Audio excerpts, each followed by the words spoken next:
Guys, welcome to my new vlog. और आज है रामायण का डे 28। आज है रामायण का डे 28। कल हमने स्टोरी सुनी थी और उसमें सुना था किनके बारे में, सुग्रीव जी और हनुमान जी के बारे में। तो अब वो सुग्रीव जी वनवास क्यों काट रहे हैं उसकी स्टोरी सुनते हैं, ठीक है। बाली किष्किंधा का राजा था और सुग्रीव उसका विश्वास पात्र मंत्री था।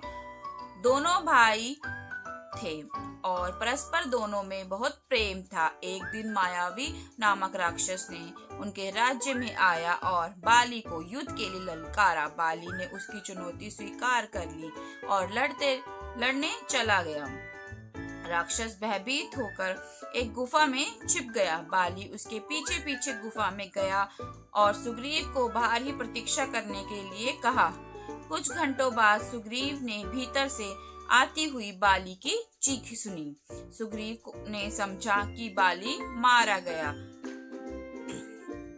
वह डर गया। उसे लगा मायावी राक्षस अब उस पर भी प्रहार करेगा। उसने एक विशाल पत्थर गुफा के मुख पर रख दिया और महल लौट गया।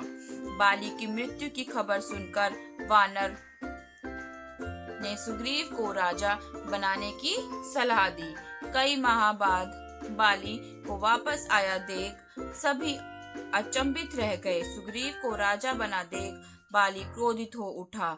उसने समझा राजा बनने के लिए सुग्रीव ने गुफा में द्वार पर पत्थर लगा दिया था और उसे मरने के लिए छोड़ दिया था।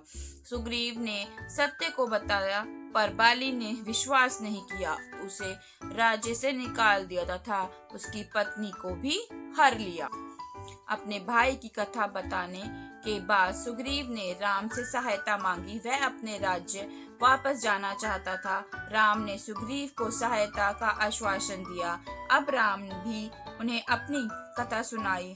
हनुमान सबकी बात ध्यान से सुन रहे थे। बात पूरी होने पर उन्होंने कहा कि संभव उन्होंने सीता को देखा है। कुछ समय पूर्व एक राक्षस एक सुंदर स्त्री को अपने उड़ने वाले रथ पर ले जा रहा था। स्त्री सहायता के लिए पुकार रही थी। उसने अपने आभूषण नीचे फेंके।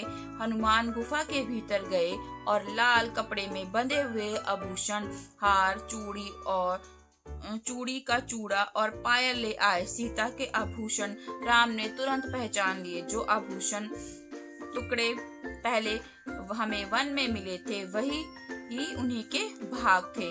सुग्रीव ने सीता को ढूंढने में राम की सहायता का वचन दिया और बदले में बाली को हराने में राम की सहायता।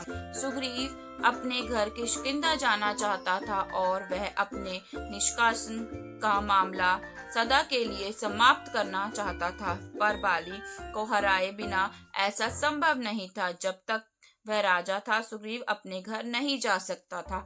अंततः एक योजना बनी। सुग्रीव नगर के द्वार आए और बाली को अपने साथ लड़ने की चुनौती देने लगे। योजना के अनुरूप बाली क्रोधित हो उठा और बाहर आकर निकलकर आ गया। दोनों में ठन गई कि लड़ाई शुरू हो गई। यह स्पष्ट था कि बाली अधिक शक्तिशाली था और शीघ्र ही सुग्रीव बाली से हार जाएगा। राम और लक्ष्मण एक विशाल पत्थर के पीछे छिपे हुए थे। दोनों भाइयों में इतनी समानता थी कि राम सुग्रीव को पहचान नहीं पाए और सुग्रीव हार गया। राम जानते थे कि सुग्रीव की सहायता के बिना सीता का पाना संभव नहीं है। तभी होता जब बाली हारता या मारा जाता।